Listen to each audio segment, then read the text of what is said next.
fait une Kit Kat pour le défi des 100 jours, j'en suis au jour 75, quelque chose comme ça.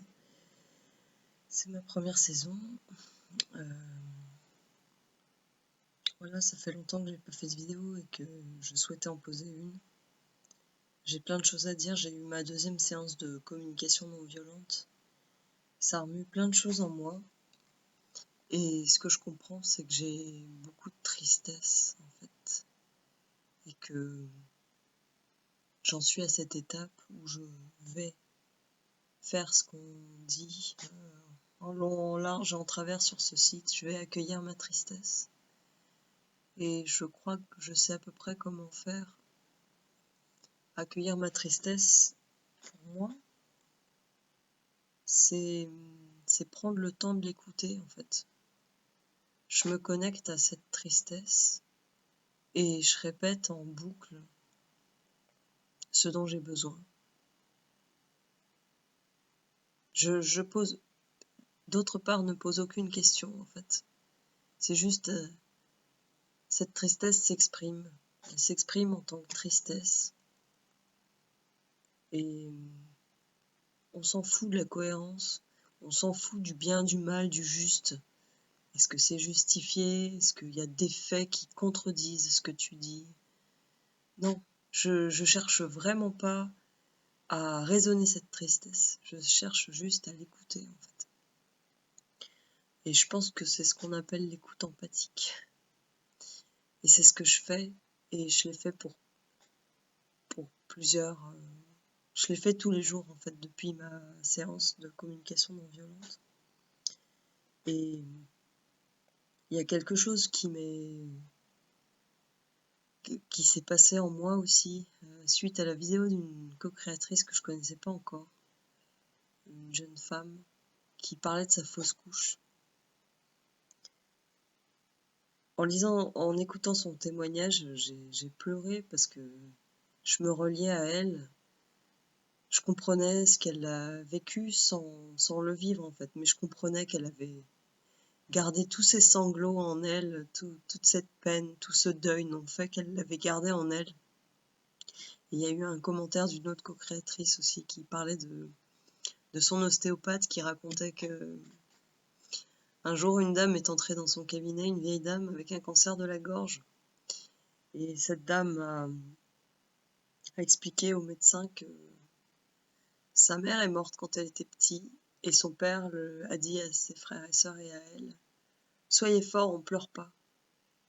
Et dans le cabinet de l'ostéo, cette femme, elle s'est mise à pleurer et à raconter son histoire avec une voix de toute petite fille. Et en fait, elle a exprimé tous ces sanglots qu'elle avait en elle. Elle les a pleurés une bonne fois pour toutes. Et elle a guéri de son cancer. Donc, je sais plus quel jour c'était il y a 2-3 jours, un truc comme ça. J'ai vu cette vidéo, j'ai lu ce commentaire. Et ça m'a fait penser, en fait, à quelque chose un secret que je vais dire. J'en parle pas beaucoup.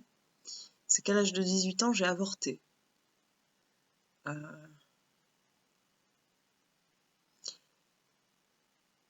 Donc, je passe aux conséquences. Donc, voilà, je me suis dit, où la société a dit, tu souffres pas, c'est rien, ça arrive à beaucoup de femmes, tu l'as choisi, c'est un choix, c'est assumé, tu habites en Occident, en France, disons, j'habitais en France, à telle époque, c'est légal, t'as le droit de faire ça, si tu veux pas de bébé, tu as le droit de pas en vouloir, tu es maître de ton corps, et blablabla, et blablabla.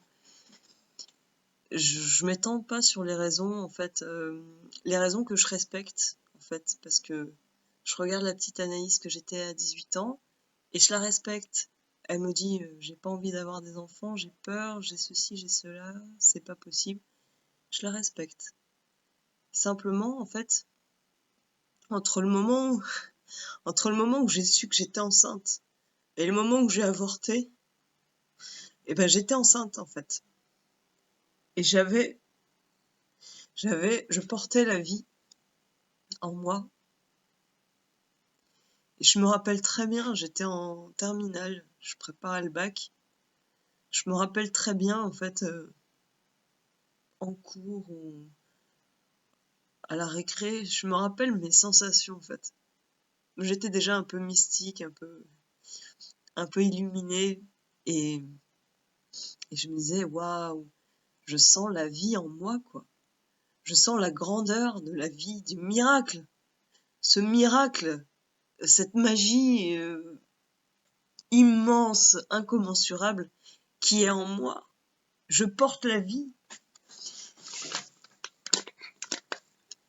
Je porte la vie, je suis la vie et je porte la vie. C'est comme ce coquillage. Quand on écoute, on entend la mer.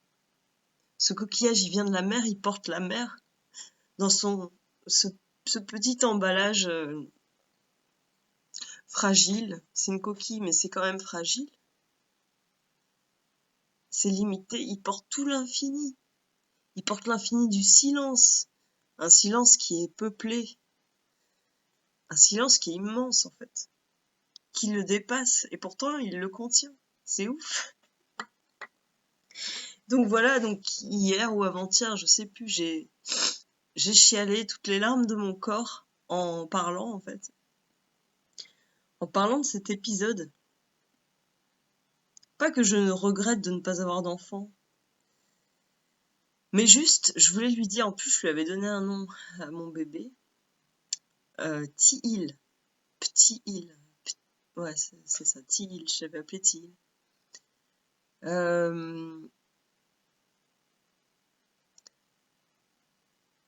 J'ai pleuré aussi aujourd'hui parce que je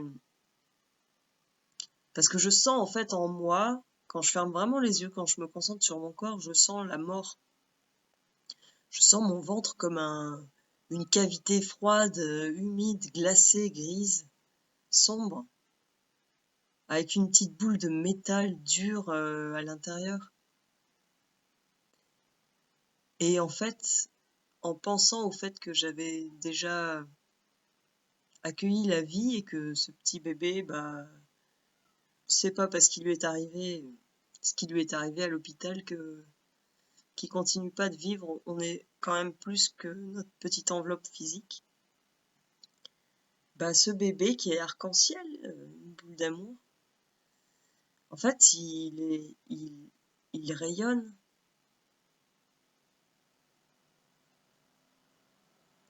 En fait, je fais le deuil de quelque chose que j'ai jamais fait le deuil de ça, et je le fais maintenant.